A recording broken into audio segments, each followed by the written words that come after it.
Miseensonni koree dhaabbii dhimma misooma magaalaa mana maree magaalaa Adaamaa hojiilee qulqullina bosoneessuu mana qopheessa magaalichaan hojjetamaa jiran daawwatan. Koreen dhaabbii mana maree magaalaa Adaamaa hojiilee misooma magaalaa keessatti hojjetaman sadarkaa irra jiru beekuun gaafii uummanni magaalichaa gaafatu deebii akka argatuuf daawwii hojiilee misooma mana qopheessaa magaalichaan hojjetamaa jiran kanneen akka qulqullina magaalaa bosoneessuu ittisaa fi to'annoo balaa tasaa fi ibidda buufata biqiltuu daandii koriidarii abaaboon bareechuu hojjetamaa jiru daawwataniiru. Afayaa'iin mana maree magaalaa Adaamaa adeema beejibbaa akka jedhanitti miseensota koree dhaabbii mana maree magaalichaa waliin ta'uun hojiilee misooma garaagaraa mana qopheessaa damee tajaajilaan hojjetaman sadarkaa irra jiru beekuun dhimmoota gaafii fi fedhii misoomaa hawaasni kaasu bu'uura taasifachuun daawwannaa gaggeessaniin hojiilee abdii namatti kennan hojjechuun kanneen deeggarsa barbaachisu akka taasifamuuf ta'uu ibsan.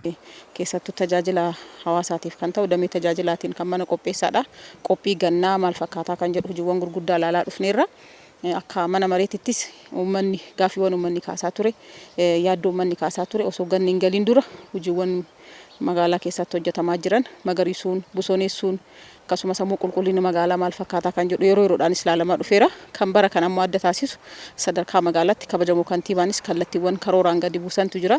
Sadarkaa biyyaatittis muummichi ministeeraa kenna bosoneessuu magaalota bosoneessuu akka biyyaatitti karoora qabame kan milkeessuudhaaf karoorri bahee hojiiwwan hojjetamaa jira maal fakkaataa kan jedhu ilaalaa turreerra. Baay'ee ilaallee gammanneerra jechuudha. Dhugaa dubbachuuf hojii gurguddatu hojjetamaa jira waan jedhu qabna. Dameen mana qopheessaa lachuu xiyyeeffannoo guddaadhaan turbee kana keessatti hojii naannoo sanitti hojjetamaa jiru kan ilaalaa turre. Hojii gaggeessituu mana qopheessaa magaalaa Adaamaa addee Khadijaa Jamaal akka jedhanitti rakkoo balaa lolaa uummata magaalichaa yaaddoo waggoota dheeraa itti ta'ee ture haroo migiraa irratti hojjechuun lolaa bishaanichaa to'achuun danda'uun hawaasni tasgabbiin akka jiraatuuf fala dhaabbiin ta'aa jiraachuu ibsan. Hawaasni magaalichaas keessattuu naannoo haroo migiraa jiraatu ganna dhufaa jiruun walqabatee balaa lolaatiif akka hin saaxilamne of eeggannoo barbaachisu taasisuu akka qaban himan. Hojii kana hojjennu keessatti hawaasa jiraataa naannoo kanaa kan ta'e martinuu deeggarsa ka'uu qabu irraa siquu qabani. Lammaffaan asiitii bishaan gaafa walitti cabsanii yookiin immoo bishaan humna qabaatee cabsee deemu ofirraa lolaa dabarsaa deemuu qabu jechuudha. Miseensonni koree dhaabbii mana maree magaalaa Adaamaa akka jedhanitti hojiilee misooma adda addaa mana qopheessaan hojjetamaa jiru kan jajjabeeffamuu fi itti fufuu qabu ta'uu ibsuun dhimmoota akka rakkoo fi gaafiitti qaban galtee taasifatanii deeggarsa barbaachisuu qaama ilaallatuun akka taasifamuuf daawwannaa taasisneen adda baasnee jira jedhan. Mana kana keessa bara bajjataa kana akkamitti xumuranii waan karoorfatan halkanii lafarra buusan kan jedhu laa turre. Dabalataan ammoo of dur keenya ganna waan ta'eef jecha akkuma beekamu qophiin gannaaf taasifame. Boolala qulqulleessuu naannoo lakkiin gannaa wajjin wal qabatee xiqqoo gaagama dhaqqabsiisan bifa kamiin qopheessan kan jedhu san ilaaluuf bobbaanee gaawwanni agarre baay'ee gaariidha. Dhugaa dubbachuudhaaf daawwannaan adda daawwanne keessaa tokko haroo magaalaa kana bo'oo lolaa magaalaa kana keessa jiranii fi qulqullina bo'oowwanii irraa jalqabne qulqullinni bo'oowwan magaalaa kana keessatti rakkoo ta'an hundu qulqullaa'uu isaanii fi qulqullaa'aa kan jiran daawwannee jirra ganamarra.